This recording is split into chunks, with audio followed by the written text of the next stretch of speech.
بسم الله الرحمن الرحيم.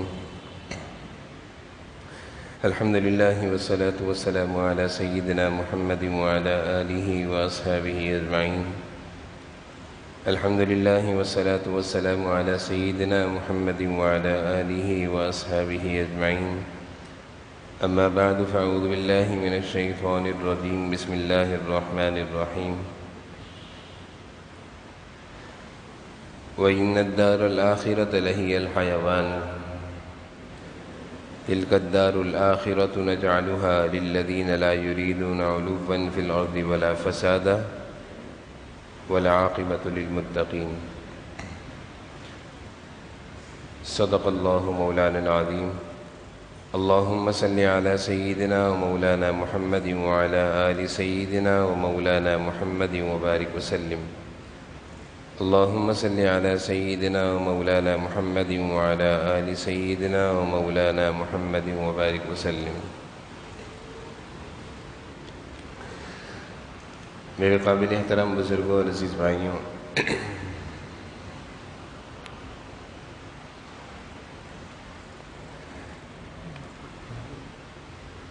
دنیا سے جانے کا ایک سفر ہے جس کو سفر آخرت کہتے ہیں. وہ ایک ایسا سفر ہے کہ جسے ہر ایک نے کرنا ہے، جس سفر پر ہر ایک نے جانا ہے. کوئی کتنا ہی چاہے کہ میں یہ سفر نہ کروں، سفر آخرت نہ کروں، تو اس کی چاہت کام نہیں کرتی. دنیا میں ہم بہت سارے سفر کرتے ہیں، مختلف ملکوں کے، شہروں کے.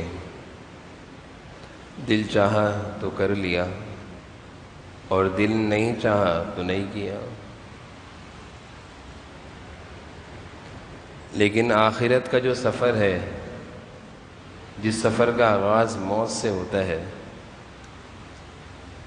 اس سفر پر جانے کو دل چاہے یا نہ چاہے سب نے ہی جانا ہے.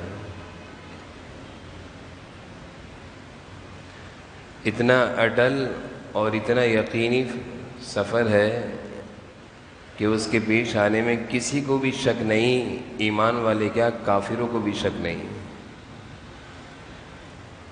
کافر کو بھی پتہ ہے کہ مرنا ہے، اور ایمان والے کا تو عقیدہ ہے کہ مرنا بھی ہے اور مرنے کے بعد پھر زندہ بھی ہونا ہے.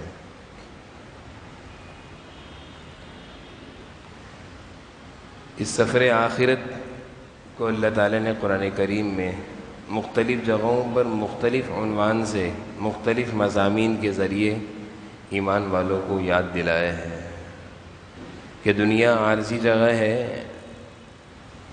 دنیا کا قیام چند دن کا ہے، چند سالوں کا ہے.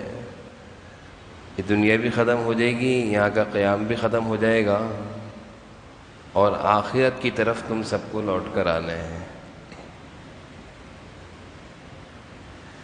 اللہ کی طرف سے یہ ایک ایسا پیغام ہے کہ جب یہ کسی کے دل میں یہ پیغام اتر جائے، مضبوط ہو جائے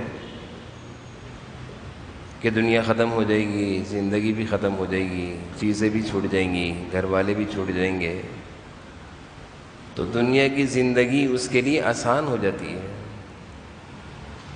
وہ ان چیزوں کے پیچھے، دولت کے پیچھے، مال کے پیچھے، عہدے کے پیچھے، منصب کے پیچھے لڑتا جھگڑتا نظر نہیں آتا. اس کے سامنے آخرت ہوتی ہے کہ یہ سب ختم ہو جائے گا. خلیفہ ہارون رشید مشہور خلیفہ گزرے ہیں. ان کے بارے میں آتا ہے کہ ان کے دربار میں ایک مجذوب سا آدمی آیا کرتا تھا، اللہ والا، سیدھا سادہ تھا. بہلول ان کا نام تھا. بہلول، کتابوں میں ان کے بڑے واقعات موجود ہیں.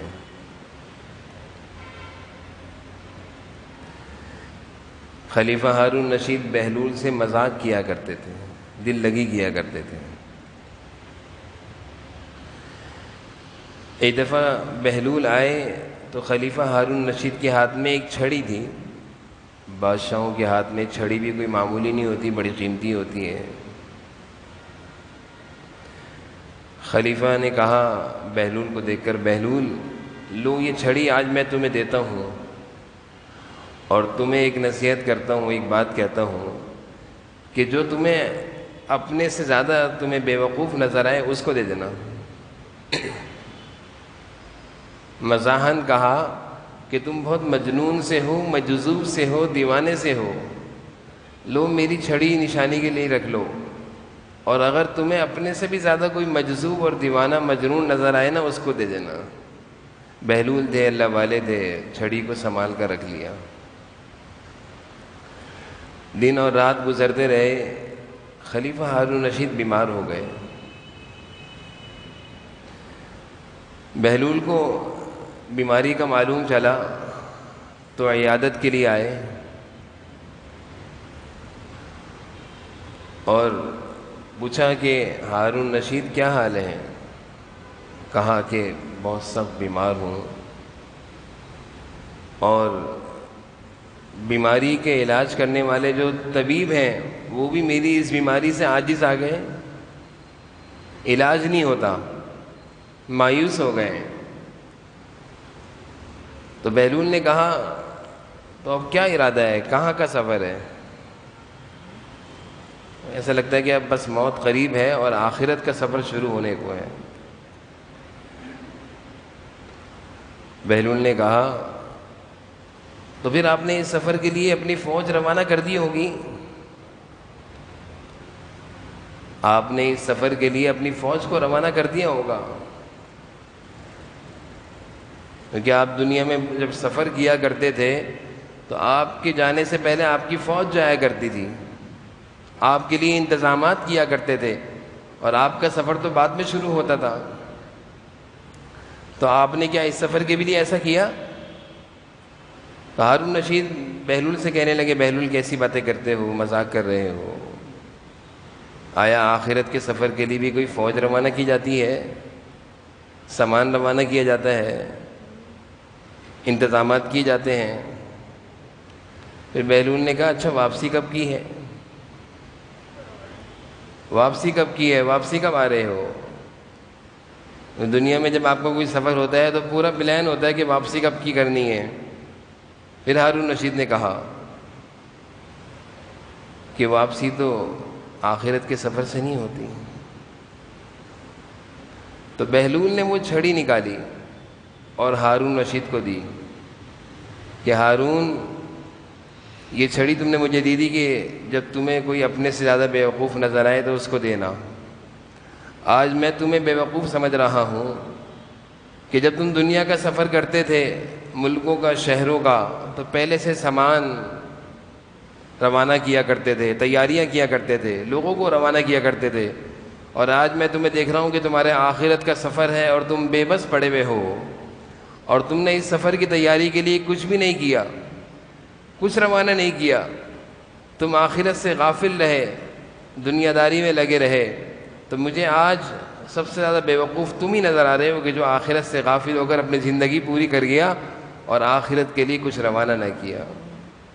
ہارون رشید نے جب بہلول کی یہ بات سنی تو آنکھوں میں آنسو آ گئے کہ بہلول ہم تو تمہیں بیوقوف سمجھتے تھے، تم نے تو موت کے وقت ہماری آنکھیں جب بند ہو رہی ہیں تو آنکھیں کھول کے رکھ دیں کہ واقعی ہم دنیا کے جب سفر کرتے ہیں تو ہم بڑی تیاریوں سے کرتے ہیں، چند دن کا اور چند روز کا سفر ہوتا ہے، لیکن اس کی تیاریاں برسوں کی ہوتی ہیں، برسوں پہلے شروع کی جاتی ہیں، مہینوں پہلے، دن پہلے شروع کی جاتی ہے کہ سفر کر رہا ہوں۔ لیکن آخرت کا سفر جو ایک یقینی سفر ہے اور ہمیشہ کا سفر ہے، اس کی کوئی تیاری نہیں ہے۔ آخرت کی تیاری اور آخرت کے سفر کی تیاری اسی کو نصیب ہوتی ہے جس کو آخرت کا یقین بھی ہو، مرنے کا یقین بھی ہو، اور جس کے ذہن اور دل و دماغ پر یہ بات ہر وقت سوار رہے کہ مرنا ہے، سب چھوٹ جائے گا، جانا ہے سب کو چھوڑ کر، ایک سفر شروع ہونا ہے ہمیشہ کا۔ جس کے ذہن اور دل و دماغ پر یہ بات سوار ہوتی ہے وہ دنیا کی زندگی ایسے گزارتا ہے کہ اس کا ہر قدم آخرت کی طرف بڑھ رہا ہوتا ہے، اور جس کے دل و دماغ سے آخرت بھولی ہوئی ہو، خوف خدا بھولا ہوا ہو، موت کا یقین نکل گیا ہو، اس کی زندگی کا کوئی حال نہیں ہوتا۔ ظلم بھی چل رہا ہے، زیادتیاں بھی چل رہی ہیں، ناانصافیاں بھی چل رہی ہیں، اللہ کی نافرمانیاں بھی چل رہی ہیں، لوگوں کے حقوق بھی دبائے جا رہے ہیں، مار پیٹ بھی چل رہی ہے، سب کچھ ہو رہا ہے۔ یہ خیال اور یہ تصور دل سے نکل گیا کہ بھائی کیا کر رہا ہوں، اللہ کے پاس جا کر جواب بھی تو دینا ہے، کیسی زندگی گزار رہا ہوں اللہ کو بتانا بھی تو ہے، کہاں سے کما رہا ہوں، کہاں لگا رہا ہوں، اللہ کو حساب دینا ہے، دن رات میرے کیسے اور کہاں گزر رہے ہیں اللہ کو بتانا ہے۔ یہ ذہن سے نکل گیا ہے۔ یہ تصور کہا جاتا تھا کہ کافر کو مرنے کے بعد کی زندگی کا یقین اور تصور اس کے دماغ میں نہیں ہے، اسی وجہ سے وہ کافر ہے۔ لیکن آج افسوس کہ مسلمان جو آخرت پر یقین رکھتا ہے، جنت اور جہنم کو مانتا ہے، لیکن زندگی اس طرح کی گزر رہی ہے، ایسی دنیا داری میں اور ایسی آخرت سی غفلت میں، ایسے ظلم اور زیادتی اور ناانصافیوں میں اور گناہوں میں کہ جیسے مرنا ہی نہیں ہے، حساب و کتاب ہی نہیں دینا۔ جزا اور سزا کا تصور ہمارے ذہنوں سے نکل گیا ہے، جس کو اللہ تعالیٰ قرآن کریم میں سورہ فاتح میں کہہ رہے ہیں مالک یوم الدین، جزا اور سزا کا دن اس کا میں مالک ہوں، اس دن تم سے پوچھوں گا کیا کرتے رہے دنیا میں۔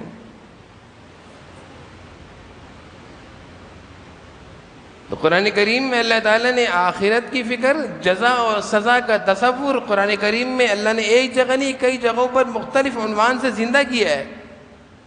اس تصور کو یاد رکھنا، بھولنا نہیں۔ محمد شاہ مکران کے بادشاہ گزرے ہیں،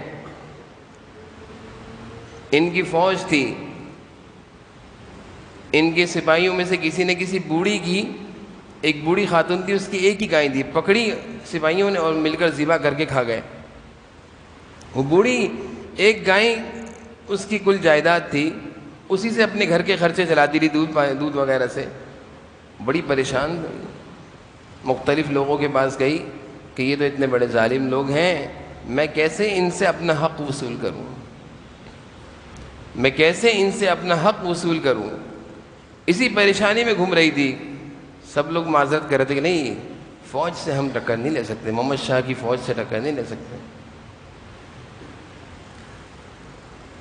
کسی عالم دین کے پاس چلی گئی، ان سے پوچھا، انہوں نے کہا بھائی دیکھو بات سنو، محمد شاہ بادشاہ جو ہے بذات خود دیندار ہے، اس کے سپاہیوں سے یہ غلطی ہوئی ہے، یہ حرکت ہوئی ہے، فلاں دن فلاں وقت محمد شاہ اس راستے سے گزرے گا اپنے قافلے کے ساتھ، تم اس راستے پہ کھڑے ہو جانا، جیسے ہی اس کی سواری آئے سواری پکڑ لینا۔ بوڑھی انتظار میں تھی، وہ دن آ گیا، اور جہاں سے وہ سواری گزرنی تھی اس پل پہ ایک پل سا بنا ہوا تھا، بوڑھی جا کے کھڑی ہو گئی کہ محمد شاہ یہاں سے گزرے گا، اس کی سواری کی لگام پکڑوں گی۔ جیسے ہی محمد شاہ اپنی فوج کے ساتھ اپنے شہ سوار اور خوب پورے لشکر جاہو جلال کے ساتھ آیا تو بوڑھی ایک دم سے آگے بڑھی اور اس کی لگام پکڑ لی۔ ایک پل سا بنا ہوا تھا، اس پل پر سے اس کا لشکر گزر رہا تھا۔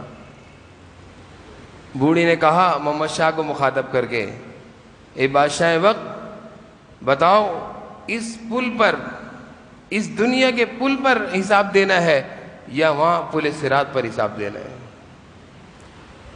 محمد شاہ ایک دم سے اس بات کو سن کر دل میں خوف خدا رکھتا تھا، سمجھ گیا کہ کچھ ہوا ہے، سواری سے نیچے اتر آیا اور کہا کہ کیا معاملہ ہے، کیا ماجرا ہے؟ کہا کہ تیری فوج کے کارندوں نے، سپاہیوں نے میرے ساتھ یہ ظلم کیا ہے، میں در در ٹھوکریں کھا رہی ہوں کہ مجھے کسی طرح میرا حق وصول کرنے کا کوئی راستہ مل جائے، میری تیرے تک پہنچ نہیں تھی، یہ ایک ہی پہنچ تھی کہ میں نے آج تیری لگام پکڑی ہے دنیا کے پل پر، اور میں تجھے دوبارہ کہتی ہوں کہ مجھے میرا حق اس پل پہ دے گا یا پل صراط پہ دے گا۔ محمد شاہ قدموں میں گر گیا معافی مانگتا ہوا اور کہنے لگا، اے ماں، اے بوڑھی ماں، اے بوڑھی خاتون، تجھے دنیا میں جتنی سواریاں، جتنی گائیں لینی ہیں لے لے، لیکن خدا را اسی پل پر میرے حساب کو صاف کر دیو، پل صراط پر مجھ سے مت پوچھنا۔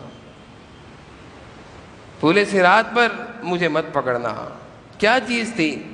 بادشاہ وقت کے دل میں ایسی کیا چیز تھی کہ اتنا زیادہ پریشان کر دیا اس بوڑھی کے ایک جملے نے، اور بے شمار گایوں کا اعلان کر دیا کہ جتنی گائیں اس کو چاہیے دے دو اس کو۔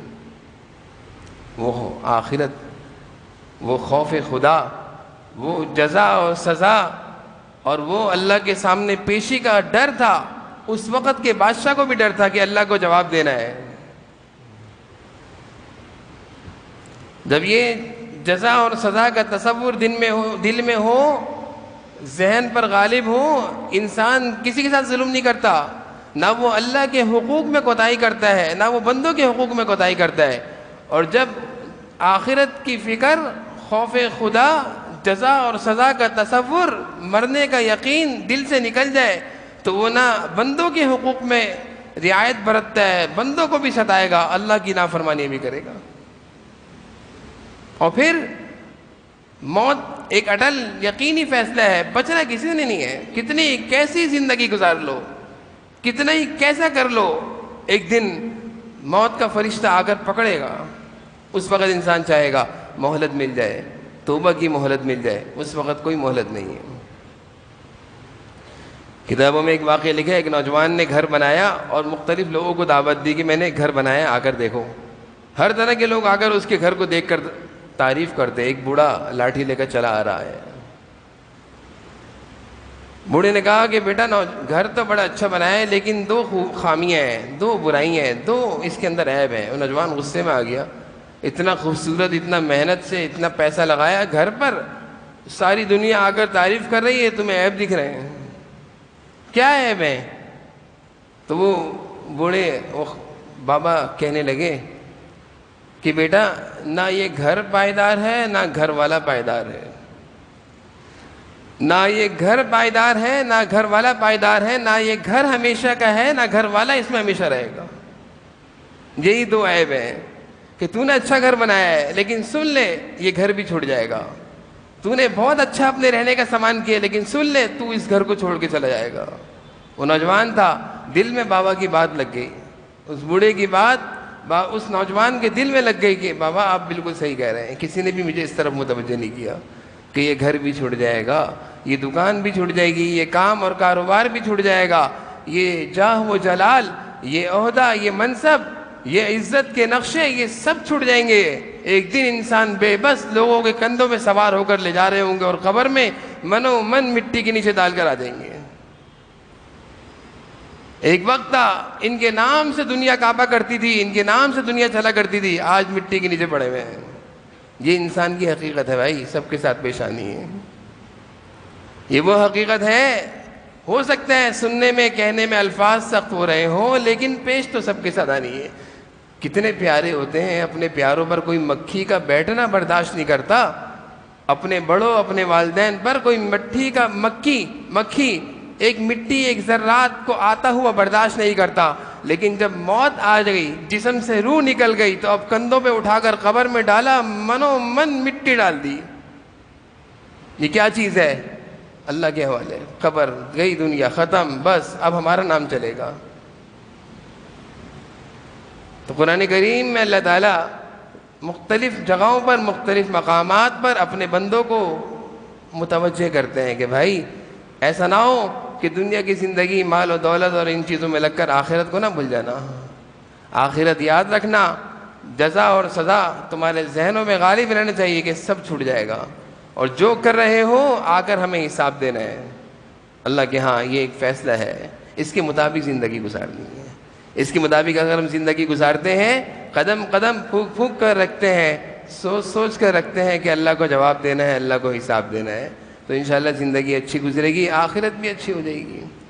اور اگر بے فکری کی، غفلت کی اور گناہوں کی زندگی گزاری، کچھ نہ سوچا کہ چھوٹ جائے گا، مر جائیں گے، چلے جائیں گے، اور ایسی زندگی گزار دی، تو دنیا تو ہوتی ہے برباد، آخرت جو ہمیشہ کی زندگی ہے وہ نہ برباد ہو جائے، اس کی فکر کریں۔ اللہ تعالی ہم سب کو جو کچھ کہا سنا اس پر عمل کی توفیق نصیب فرمائے۔